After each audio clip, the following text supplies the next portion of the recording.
What's this you're reading? Let me tell you about a real hero, Tarboy. Tarboy was animated in 2009, and the fact it looks like this using only an old version of Flash is nothing short of a miracle. Actually, it's a heroic feat to make this type of scene in any version of Flash. More on special effects in a minute.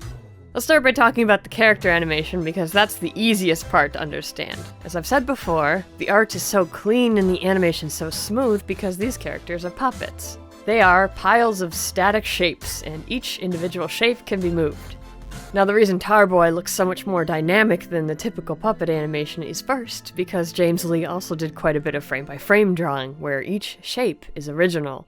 This sneak, for instance, the head is the same piece, but each leg is a new drawing. The second reason the animation looks great is because each shot is either slathered in light and shadow, or it has a murderously good use of negative space.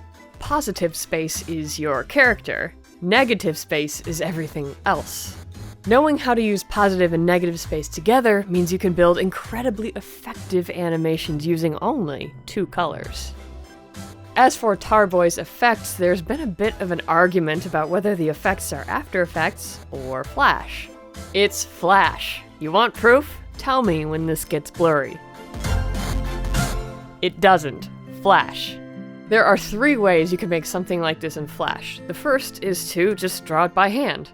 The second is to draw part of it by hand and then use ActionScript code to animate it. A constant spray of particles is an example of something you can make with code and some shapes. The third way you can do it is download a plugin or copy somebody else's code. It's the same as method 2, you just save yourself the coding setup.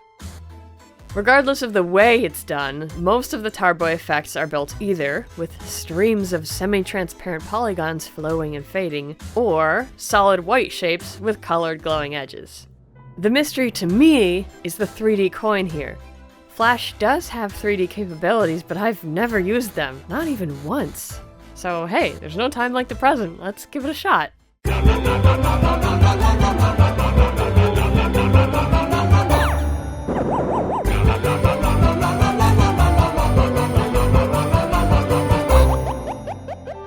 Okay, wow, so you can do this kind of thing in Flash. If you're one of the few people that noticed the 3D models in James's animation test reel, I think he used these as pose references. None of the final characters are 3D models. The only 3D part in Tarboy itself is the coin. If you've been a fan of this animation for a long time, you've probably heard about Tarboy too. What happened to it? Well, there was a very legitimate Tarboy video game in the works, but there was a bunch of legal issues, and James Lee had to spend time fighting to get the video game rights back after this whole mess happened. So it's left such a bad taste in his mouth that he's not working on any Tarboy right now. Despite that, he did say that he was working on an explanation video that includes Tarboy animations he made, but didn't fully finish. So we might see that by the end of the year. If you want to watch out for that, here is his YouTube channel for subscribbling.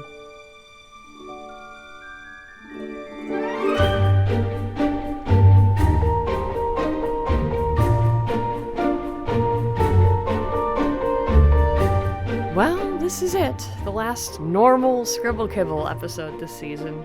There will be a series break after episode 50, and that should buy me the time I need to make a complete top-to-bottom course on animating in Flash.